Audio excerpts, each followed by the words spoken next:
Welcome back to Alpine Garage Sports, where we talk about the CU Buffs, and today is no different. We're going to be talking about the upcoming Oregon State game. The fact that we are 13.5-point dogs to the Beavers, and I think that we can win this game. Let's break it down.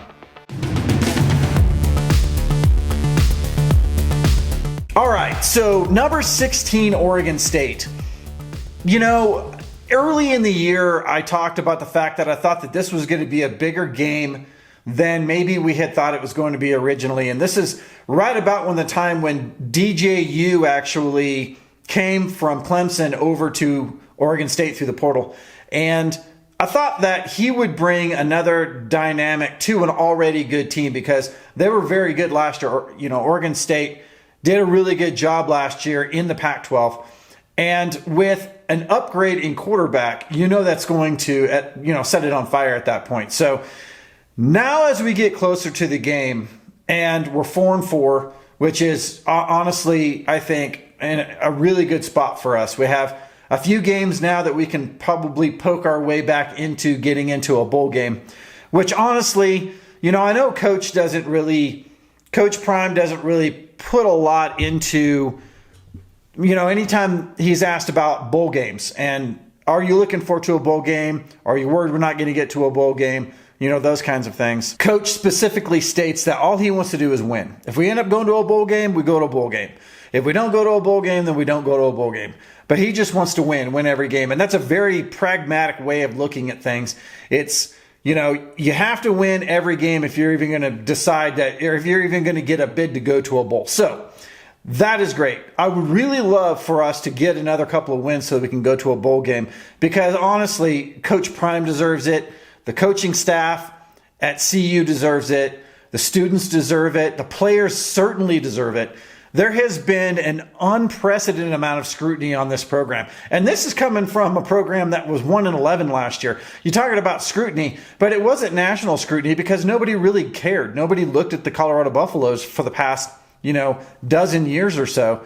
And now there's a lot more national scrutiny on the program for unfounded reasons, honestly, because we are so much better than we were last year. And we have done so many better things for our school and for our conference than we did last year. So the players certainly and the coaches certainly deserve an extra game this year to be rewarded essentially for all of the hard work that was put in this year. So now we have to get through Oregon State to do that. And I think Oregon State, honestly, is one of the best opportunities we have at a win. And I think this is a very winnable game. I think that 13.5 points, for me, I think that's high. I think that even though the past few weeks, and honestly since game 3, we have been in kind of a downward slide as far as our offensive and defensive production. Although last week at UCLA, our defense looked pretty good. I still think Oregon State's probably one of our best opportunities at our next win. So let's break this down and talk about Oregon State, how I think that we can beat Oregon State based on their output and our output. So first of all, let's go through and look and see where we're ranked.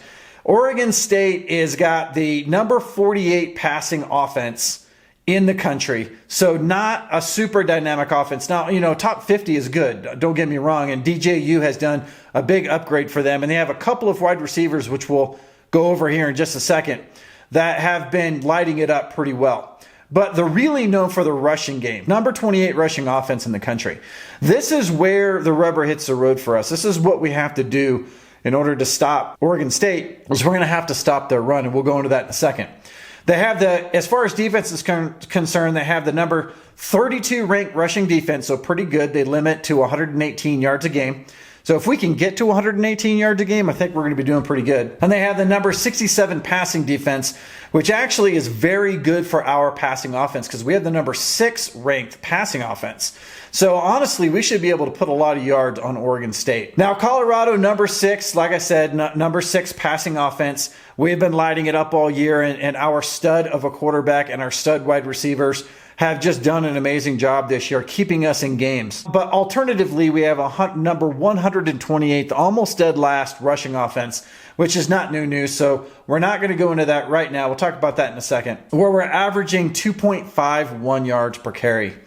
And of course, with the plethora of sacks that have happened on top of Shedeur, this stat is way off the rails. We're probably closer to 4 yards per carry if you take those sacks out. We're the number 95 rushing defense and the number 129 passing defense. So we're also almost dead last in passing defense. With DJU and these wide receivers, that could be a little bit of a problem, but we'll break that down a little bit more. So first of all, my keys to this game starts on offense. And this, for those of you who are subscribed to this channel, this is going to seem like a very redundant, I guess, game plan because we haven't really executed it yet at the University of Colorado. And I know that we would all love to see it. And that is, we've got to start with running the ball. Okay. Now, a lot of people keep jumping into the comments, and if you want to, please do, and say, we can't run the ball because we don't have a good offensive line. And I'm going to say this, that I think that we have to run the ball. Shedeur is getting absolutely smoked. And when we look at the defense for Oregon State, they have 7 players that have had 2 or more sacks this year. Just think about that for a second. 7 different players have sacked a quarterback twice or more. A couple of them 3 times and one of them 4 times. So they're not a one-trick pony on defense. They don't even have maybe even a couple of guys on defense that can sack a quarterback. They have 7 guys that do it all the time. And the only way to get away from that, assuming that our offensive line hasn't just miraculously changed and that we're going to be able to really hold off a really good defense for the amount of time that Shedeur needs to get the ball out, we're either going to have to get the ball out of Shedeur's hands on a run, or we're going to have to do screens, or we're going to have to do quick passes. But again, 2 seconds or less, 2.5, and we're sacked. So at this point, we have to run the ball. And if we're going to lose, I would rather lose running the ball and not losing my quarterback than trying to pass all the time and having Shedeur get knocked out of the game for the rest of the season. So at this point, we have to run the ball. And I think, honestly, I feel like that our offensive line is better at run blocking than they are at pass blocking. And with the amount of attempts that we could have with running, now obviously we're not going to have Alto, but we still have a Hankerson. Hankerson's been our workhorse all year. We have Smoke. Haven't really seen him too much. And I know all of us want to see Smoke. We have Wilkerson. We have seen Wilkerson. And when Wilkerson is given the ball, he is shown brilliance with carrying the ball. And then you have Offerdahl, which we haven't even seen hardly except for 2 rushes in the Nebraska game. Now, we have 4 people that if we wanted to stick with one, we could do that. If we wanted to mix it up and have a running back by committee and try some different things on our offense, because we've got to loosen up that passing game a little bit more and give Shedeur a little bit more time. Let's really run this thing. Let's run the absolute fire out of the ball and keep the ball away from DJ and those running backs. That's my number 1 key to the game. We have got to get this going. It's going to keep Shedeur off of his back. This is a very sack-heavy team, number 12 in the country in sacks produced. Number 2, and this is going to be a little blasphemous to the University of Colorado, I think we should limit Hunter on offense just a little bit. I think we need to use him on the big plays that we need him on, use him as decoys sometimes, use him on the big pass plays that we know that we can get a lot of yardage out of. But I don't know that we need to beat him a whole lot on offense. We need him more on defense. This is my opinion. I think that if we could have him every snap on defense to shut down their receivers, I think that's where we could use him best, because we have a lot of offensive weapons. If we're going to establish the run in this game, we don't need Travis as much. Now, that said, then we get into the third, which is going to be, why didn't I mention Dylan Edwards at running back? And the reason why is because I think he is so much more potent at like a screen type of environment. So we've already opened up the run a little bit. We're going to open up the screens. Let's let those we know that defensive lines are going to get to Shedeur at some point. Let's use that to our advantage and burn them on the screen. That's where Dylan Edwards can come in. That's also where Tavares Dawson can come in. That's where Horn can come in. I mean, there's so many different weapons that we have on that screen that I think that could be really potent for us. Okay, the next one is going to be tight end. When we use our tight ends, when we use Michael Harrison, we have other good tight ends as well. We are killing it. We are killing it. Michael Harrison is money when we use him in the game. I think we need to get the tight end the ball 10 times during the game. I'm going to say it, 10. Double digits for tight ends, and I think that's going to really help our short game get the ball out of his hands pretty quick, right? Then now you have drawn all of the attention away from our big money wide receivers. You put Travis in there. Travis is going to get a 25-yard catch in this game. You put Javon Antonio in there. Javon Antonio, big body guy when we get close in the red zone. I think he makes a really nice target along with Michael Harrison. You get Miller in there. I mean, Miller has been money for us. So get these receivers a little bit more open by creating a short game, and that is my keys to the game right there as far as offense is concerned. Now, let's jump over to defense really quick. Defense, we've got to shut down. They really only have 4 players that we need to worry about, and I'm going to say that they may pop up with another one.